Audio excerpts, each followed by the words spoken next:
In the beginning, there was a free press. Well, not really, but it sounded good. By the end of the millennium, 5 men controlled the world's media, and the people rejoiced because their TVs told them to. Yet there was one man who operated outside their control. He and his motley crew were known as the People's Democratic Republic of Television. Their mission? To bring the people the awful truth.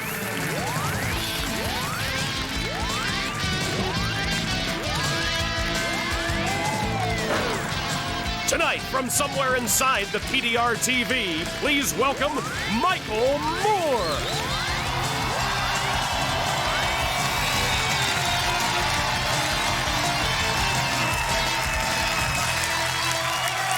Thank you.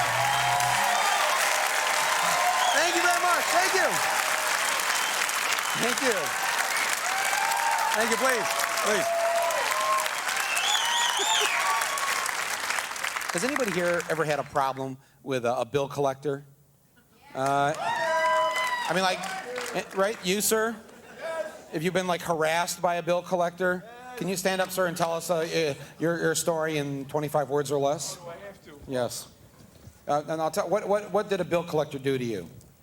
What did they do to me? Yeah. They wanted to garnish my wages and contact my work, and they did contact my work. Really? Yeah. And what had you done wrong?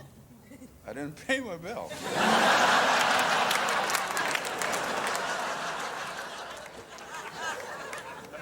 Stand up. Yeah. You have to pay your bills, right? I realize, come on, it was a student loan. Oh, is this a student loan?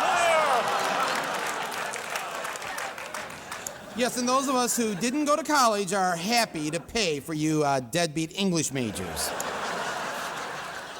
Is there anyone here with a legitimate complaint? For over a year, we got a bill for $0.00. And they kept sending us this bill. I wrote them a check for $0.00. We still got bills and threats. Wow. Okay, wait a minute. In the middle here. And what happened to you? The electric company in Michigan billed me for services while I lived in Illinois. And because I refused to pay it because I didn't live there, they put it on my credit report and I got denied a loan. Isn't this incredible how this happened? Wouldn't it be nice if there was a bill collector on our side? Huh? You know? I mean, what other show would even think about doing that?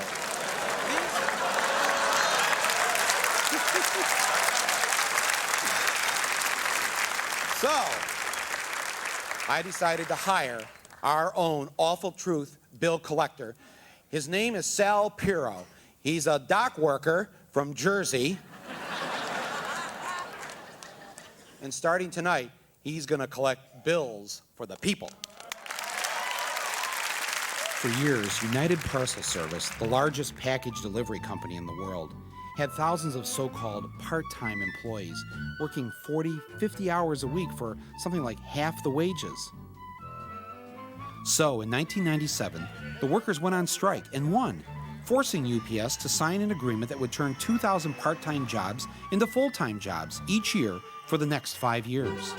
Wow, 10,000 full-time jobs. It was a great victory for labor. Things were really looking up. It's been 1 year since Teamsters workers walked off the line. Well, not exactly. UPS was using a loophole to wiggle out of the agreement. Their profits were at an all-time high, but they were using some funny math to say their, quote, volume was down. Promises made 1 year ago. Earlier this year, the company informed the union that they had decided not to honor that agreement. And the reason they used was they say that the volume is down 4%. But we don't see it in what we're doing. If they take some of this work, they can create more jobs. It's there. How can a company be making record profits and shipping less volume? Easy. Redefine what volume is. All this sneaky new math was giving me a headache. It was time to call in Sal Piro, the Awful Truth bill collector. When the going gets tough and some little guy needs to squeeze what's owed him out of some corporate fat cat, That's when they come to me, and I do what needs to be done. So all you corporate executives out there, just remember one thing. If I'm looking for you, I'm gonna find you. UPS can't afford to honor their contract? Give me a break. I mean, when you look at all these boxes and these trucks, truck after truck after truck, somebody here is lying through their teeth, and I don't think it was the workers. I came out here to a rally on July 31st, the end of the first year of the contract. But what did the company do? Because I chose to come out here on that day off, they chose to fire me. First they weasel out of the contract, and then they fire Randy Brown for demonstrating about it? UPS is turning out to be a real nasty piece of business. You have a family? You better believe it. I'm going to try and get you a job back. I'm trying to help you get your job back. Who do I talk to? Well, Jim Kelly's the CEO, and he's right over here in North Atlanta, over here in Roswell at the corporate headquarters. That's our CEO. Well, I'm going to go to him. I'm going to talk to him. I'm going to see if I can get you a job. Oh, I appreciate it. I'm going to see if I can get you full-time pay. I'm going to try. I'm going to talk to this Mr. Jim Kelly. Nothing pisses me off more than a liar. So I headed over to Big Shot Central, UPS corporate headquarters. Would you get a load of this place? There's enough European marble here to choke a horse. I'd like to see Mr. Jim Kelly, please, if it's possible. Who are you with? Who am I with? Yes. If you ask around, they know me. Sal Pirro, they know who it is. Sal Pirro. How you doing? Good morning. My name is Sal Pirro. How you doing? Good. Okay, Sal, why don't we go over to the office over here? Let me get a hold of, This guy talks to that guy gets this guy. Pretty soon everybody's getting each other, like a bunch of little monkeys in a zoo. Head of PR for UPS. Oh, how's, Jim Kelly's not around? No, he's not. He's Mondays are terrible time. A terrible time to grab him, right? Oh, absolutely. Yeah, we don't do Well, that I want without to ask you appointment. something. What about the 2,000 jobs that they, had promised these people, which they haven't yet, that they were supposed to deliver? Right. You get the language there? I got the language. Okay. The 2,000 jobs are contingent upon the volume being there. Excuse me. Sit down, relax. Yes, have a seat. Sit down, relax. At least he saved me the trouble of having to choke him myself. If you say you're losing money, you're losing money in the company. We're not. From what I understand, we're very profitable. You're making money. Yes. You say one thing and you do another thing. Well, I don't understand that comment. I don't understand that either. Well, what I mean is you guaranteed these people, 2,000 people, jobs. No, we did not. We guaranteed the jobs if volume was at a higher level than it was before the strike. UPS is making record profits, and he's trying to tell me that volume is down? Who's he kidding? And these people that are working part-time, not getting paid full-time. Meanwhile, they're putting 40 hours a week in. Very few, but yes. But I'm saying you can't give at least 1,000 their jobs back? Not until we get our volume back. Can we give this guy his job back? We're not going to talk about specific cases, and we're not giving anybody's job back. He was demonstrated. That's why he lost his job. So you know what they say? I'll tell you exactly what they say. Oh, him, that little prick? Get rid of him. Come on, you know it better than me. Let's talk. Let's talk as men. Let's talk as men. But I'm saying that's how it is. Get rid of him. No, but I'm saying get rid of him. Quality of this. No, I'm saying what I'm saying. Get rid of the guy. The lowest I've ever been No, involved what I'm trying to explain to you is you understand. Unbelievable. I mean, all you guys are making the big money. Fine. Nobody's not denying you the fact of making the big money. But feed the little people too once in a while. Oh, Sal, come on. I think we're done here, Ken. No, I'm saying, what am I talking about? We're talking about creating new jobs when our business returns. We're not talking about anybody out of jobs. Do I got your word that you're going to create new jobs? It's right here in that contract. When our business is back. And you're going to deny it? No. You guys can head on out. Well, nice talking to you. Great talking to you, I'll be back again. I doubt it. I don't. I don't doubt it. I don't doubt it. I'll be back again. I guarantee you that. And do me one more favor. Would you make me speak to Jim Kelly when you get out of here, please. I would talk a little nicer. If there's no respect, I teach respect. I'm going to be back for that little prick. He's a he lied to my face. He actually to my face. Norman, I'll see you again. Norman, I'll show you what respect is. I'll be back. I'll be back. You know, sometimes you can get more bees with a little honey than you can get with a baseball bat. Well, I figured maybe a little friendly note to Norman Black might be just the thing to get Randy and the other workers what they deserve. And what do you know? 2 days later, my phone started ringing. Oh, yes. I wanted to let you know that I got my job back. I got back to work Tuesday. The day after I was down there? Got all my back pay and benefits. Well, I certainly appreciate it, Sal. I can't thank you enough. Okay, Randy. You take care of your family, Randy. Goodbye and good luck. You know, maybe Norman Black wasn't just a stinking little corporate weasel with a heart like a lump of coal. After all, he did give Randy Brown his job back. So that's one down and 1,999 jobs to go. Hey, Norman Black, if you're watching, we'll be talking again real soon. You can count on that. Hey, you out there watching this? Why don't you send Norman Black and his boss Jim Kelly a letter and tell him what you really think of UPS. And hey, call collect.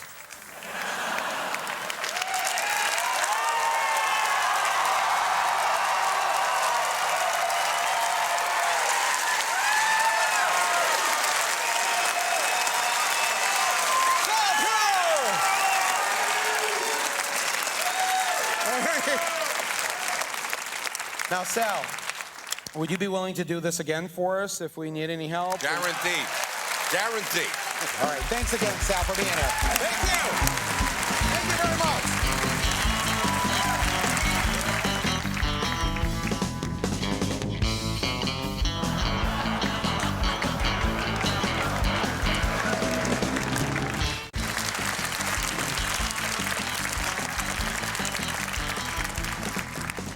We were down in Washington, D.C. on the first day of the impeachment hearings, and we ran into somebody that we thought should have been called as a witness, but as you know, the Republicans only wanted to call Ken Starr. We found a much better witness that should have been testifying in front of Congress, and so we bring him to you, the American and British public, tonight on The Awful Truth. Ken Starr claims to be an independent counsel. He's not independent, and I know about independence because I wrote the Declaration of Friggin' Independence. Hey, Ken Starr, you want a piece of me? I'm Thomas Jefferson. Hey, you want to mess with Tommy Jefferson? I fooled around on the side. You want to bring down our government? Huh? You want to go back in time and bring me down? You don't mess with me. We're going to go colonial on your ass. The best way to judge if somebody is telling you the truth is not just rely on the moment under the spotlight or the heat of the moment. If you're going after William Jefferson Clinton, why don't you impeach Tom Jefferson, huh? What do you say? Don't you think? I mean, everybody's human. We all make mistakes. I had an affair, big friggin' deal. It shouldn't be part of national politics. Is it okay if I take the podium for 5 minutes? Now, this is good theater over here, but the question is Ken Starr unfair? Is he a partisan hack? Is it theater, or is it based on history? No, it's all about sex, isn't it? Thank you. Thank you, Mr. President.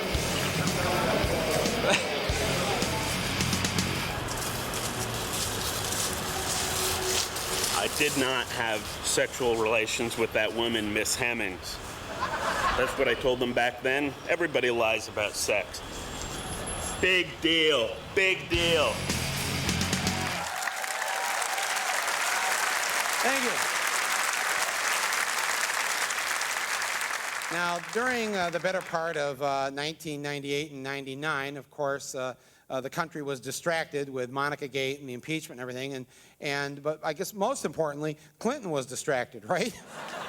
And I know most of you are thinking, yeah, he's distracted by sex, but I think there's something else here.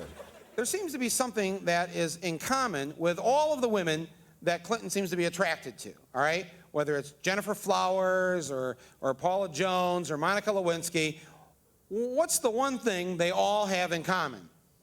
Big hair, all right? And if it takes big hair to get his attention back on the problems of the country, then I say let's put big hair on him. We're worried that Social Security is going to go down the toilet, that our old people aren't going to be taken care of. Put big hair on the old people. You know, he'll pay some attention to them. Our schools are crumbling. Make all the little kids wear big high hair, beehives, bouffants, you know? We'll get Clinton's attention on it. You know, a lot has happened in the last year or two while he's been distracted with this whole impeachment thing. And one of those things is the fact that both India and Pakistan have developed the atomic bomb. It used to be 5 countries, then it was 7 countries, and now it's like 9 or 10 countries have the bomb. And seeing how if India and Pakistan want to be part of the nuclear club, I know a lot about that, having lived through the Cold War. Maybe I could go there and help them become, really good members of our atomic society, all right? So that's what I decided to do. Check this out. After years of being promised the possibility of all-out nuclear holocaust, one day in 1990, the Soviet Union just folded its tent and went home. No more Cold War, no more communist infiltrators, and of course, no more duck and cover. There was a turtle by the name of Bert, and Bert the turtle was very alert. When I was a kid, we were taught that if you just hit the deck and covered your head, you could actually survive an atomic explosion. But now the duck and cover had become obsolete. Sure, there were still 22,000 Russian nukes hanging around, but Russia was pretty stable, right? But last year, a whole new Cold War and arms race began between India and Pakistan. Pakistan today successfully conducted 5 nuclear tests. 2 of the poorest countries on Earth found the money to explode atomic bombs of their own. They've been enemies for years, and now they've decided to go nuclear. To protect our nation and to protect our beliefs, he said, we have had to brandish the sword, and we will not lower it until we have conquered our enemies. 13, 12, 11, 10, 9, 8. First of all, one sees a very, very bright light. It's deadly. 4, it's 3, like a woman. It's a wonderful sight to behold. Fire. I decided to visit the Indian and Pakistani ambassadors to make sure they were properly prepared for nuclear war. What are you going to do, let's say, if India builds 50 bombs? We would not want to match India, but we would want to have what you call adequate capability to respond to India in case India were to attack Pakistan. There you go. They may not be obliterated, yeah, but they're going to lose a few million people. Absolutely. We want just enough so that we are taken as a serious military power, a country which can't just be pushed around. Well, so far so good. Massive retaliation, being taken seriously. They had clearly studied our military history. But what about the civilians? In school, we had all these drills, duck and cover and where to hide out. We were all trained to do that. It would be very useful if we were to have a look at that sometime. Oh, okay. All right, good. Well, we have it right over here in the TV. When danger threatened him, he never got hurt. See, watch this. Watch. The bomb's going to go. Boom. And cover. Duck and cover. Duck and cover. So it doesn't hurt to know duck and cover. No, that's true. These were, some of the things that were in the fallout shelter, just in case there was. I see. It's a kind of a survival kit. A survival kit, exactly, exactly. Good. The gas mask was a very important device. Yeah. See, this goes over your head and cuts the radiation particles through here. Do you feel that Pakistan is? Do you have fallout shelters yet? No, I'm afraid not, because it's a very expensive proposition. Right. Just imagine if you want to build a nuclear, what you call a hideout or fallout shelter. Yeah. We don't have the capacity to pay for these kind of things. Do you have evacuation procedures? Have you prepared for any? You haven't prepared for any of this stuff yet. If a bomb does strike Bombay or Calcutta. I don't think it is cost effective at this point of time. It probably cost so much to develop the bomb, there was no money left over for anything else. It's tough for a country like India, which spends 2/3 more on the military than on health and education, or Pakistan, where it's more than double. Hey, just like us. It was time for some good old-fashioned American foreign aid. I gathered a group of Indians and Pakistanis to be my Cold War missionaries. They certainly had the required national hatred. America can become #1. Maybe we are the next #1. So if Pakistan becomes #1, India would be first #1. No. Hang on one second. Hang on. But they were a little unprepared for a real Cold War. Before you can become full members in the Atomic Club, you need to learn certain things about atomic weapons and how to live with them so that you can take this information back to the citizens of your countries. First, I taught them how to duck and cover. Duck and cover. Look, there's a nuclear bomb. It just went off. Duck and cover. Then they mastered gas masks and body bags. Another thing that can help protect you against radiation is sunscreen. And I think they really started to feel better about nuclear war. Time for an intermediate lesson, searching out spies, subversives, and the enemy within. After all, you can't have a proper Cold War without rampant paranoia and fear. Have you ever been a member of the Communist Party? Are you now, or have you ever been a Pakistani? No. A few advanced students even learned about the fallout shelter. Nice to meet you, sir. Welcome to my fallout shelter. This is where you might have to spend 2 weeks of your life living in the event of a nuclear attack. What you should have for your shelter is poured concrete. Most important is our John over here, all right, a chemical toilet. You just have to sit down on here like this? We're also going to have a good supply of tranquilizers. You may have children or a family member in here who didn't get in the shelter fast enough and got a dose of radiation, and in 2 or 3 days, they start to bleed. They might start to bleed rectally. They may start, their gums and their teeth will fall out, and we may have to put them out of their misery. Sure. Is cannibalism allowed in a shelter? In the 1800s, when they were snowbound out in the Rockies, bodies are a protein source. Is it just a question of survival? There may be people alive outside. We have food, we have water. Those people want what we have. The name of the game here is to survive. Your cousins come knocking on that door and they're trying to get in here, you're gonna have to kill them. Because then everybody else's life is a jeopardy. That's right. Okay, you kill him. Best thing to do is have a firearm. That way you don't have to get that close to them. Cost of killing your cousin is a lot of moral cost. Moral. But we do not follow that rule because at this point, the cousin is already dead. Already dead. My people were definitely ready to return home and share what they'd learned. All I needed was official permission. Would you take our help for just your own defense and protection of your people? Well, if you were to give it to us and we don't have to pay for it, we'd welcome it. Whatever information or systems are available is most welcome. Thank you for allowing me to send people over there to instruct the people of Pakistan. Most welcome, and we'll give you a visa. You require a visa, of course. You need a visa. Okay. How much does that cost? Oh, well, this is a good cause. We may not charge you for it. Oh, no charges. Okay. All right. Because I like free stuff. You know. I'd love to reach out to the Indian people and provide them with these resources. That's a very handsome offer. Oh, thank you very much. Well, I just met with the Indian ambassador, and I'm feeling pretty good about his understanding of the importance of duck and cover and of having a really cool arms race with Pakistan. I'm proud of them, and I'm sure they're going to do really well. Dum-dum, there was a turtle by the name of Bert. And Bert the turtle was very alert. When danger threatened him, he never got hurt. He knew just what to do. He'd duck and cover, duck and cover. He did what we all must learn to do. And you, duck and cover.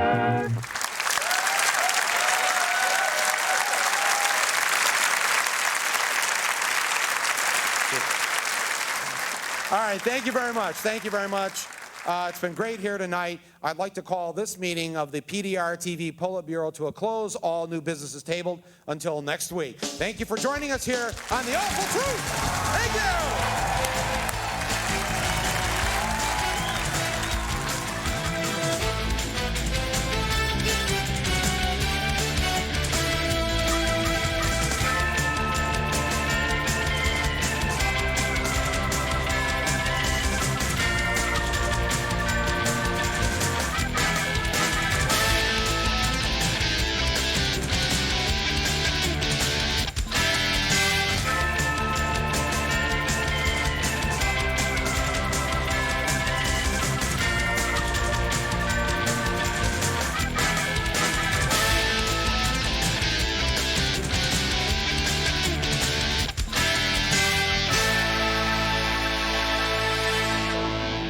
Michael, listen to me very carefully.